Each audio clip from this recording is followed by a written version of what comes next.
Welcome back to my channel Miss Medicine. This video is about INI set exam physiology questions. If you are new here, subscribe to the channel. Follow us on Instagram and Facebook.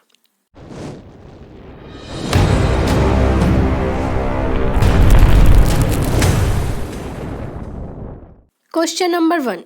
True statements regarding skeletal muscle contraction are: options are extracellular calcium not important for contraction, calcium released from mitochondria, calcium releases from the sarcoplasmic reticulum, voltage gated calcium channel on sarcolemma has no role in extracellular coupling, calcium channel on sarcoplasmic reticulum has no role in EC coupling.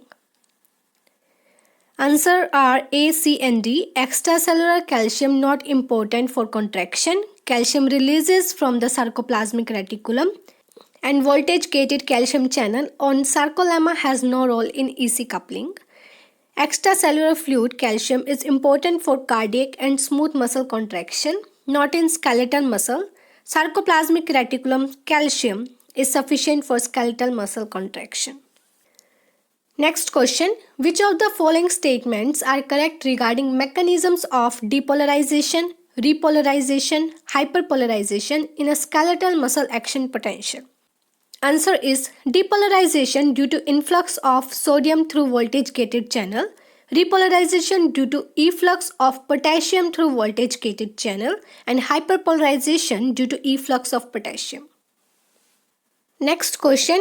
In the diagram, a simple muscle twitch with a time trace below is recorded in a frog gastrocnemius muscle. Calculate the minimum tetanizing frequency of this muscle. Time tracer is done with a 100 Hz tuning fork. Options are 10 per second, 15 per second, 17 per second and 20 per second. The answer is C, 17 per second.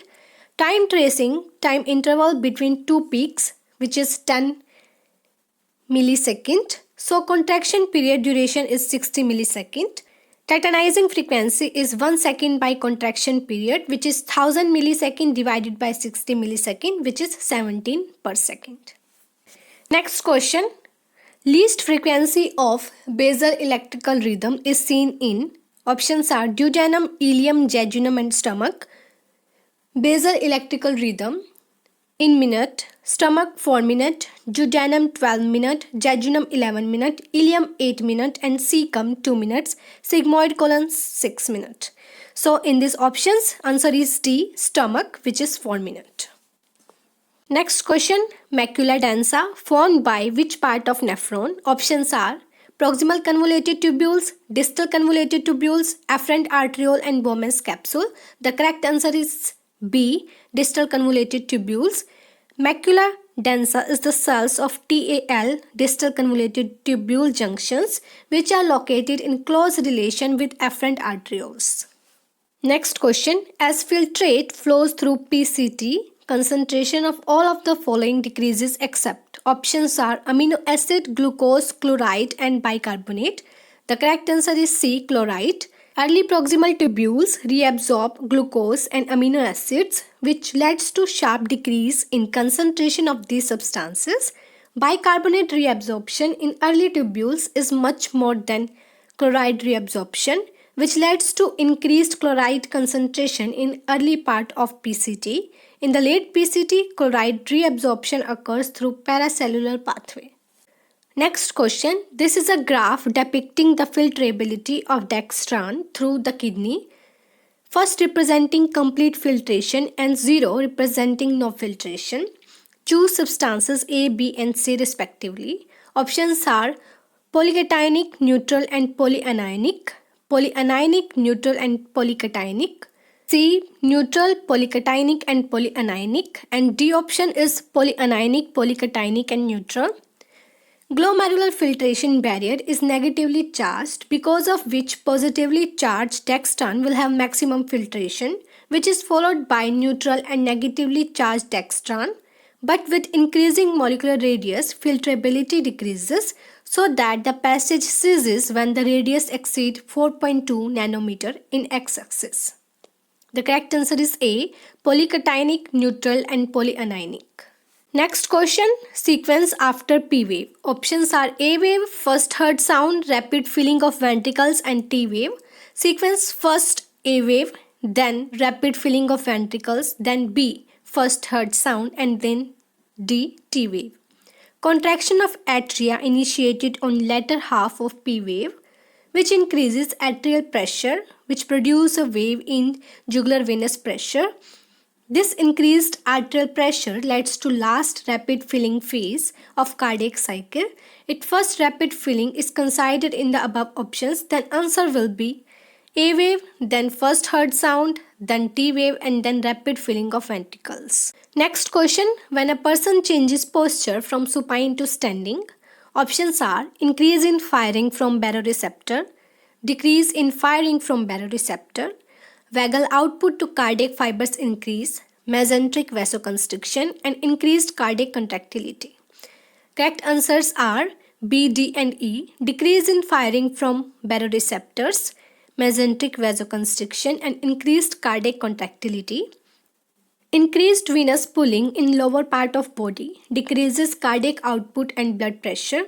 This decreases blood pressure, inhibits firing of baroreceptors. Sympathetic activity increased through tonically active RVLM leads to vasoconstriction, which increased cardiac contractility.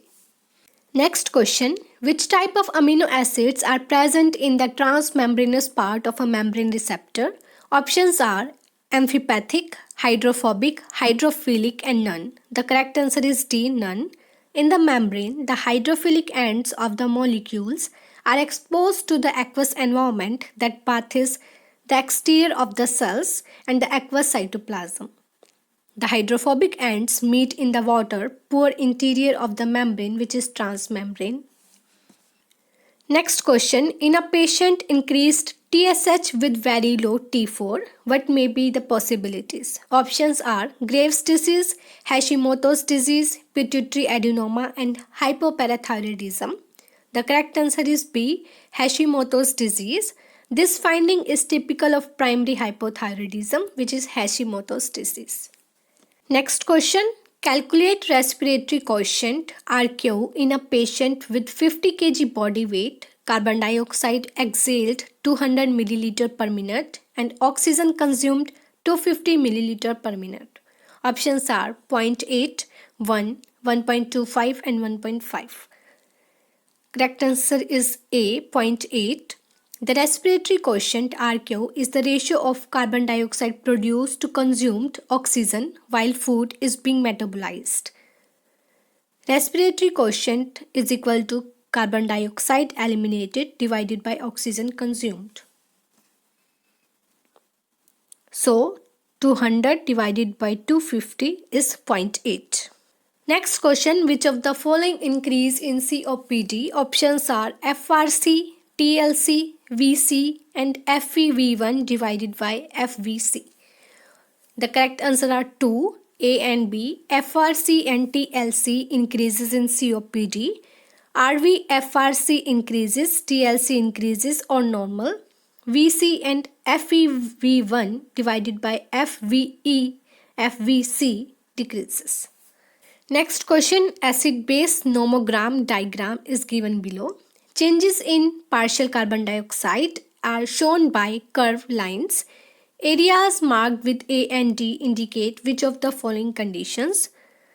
Correct answer is A, chronic respiratory acidosis and metabolic acidosis.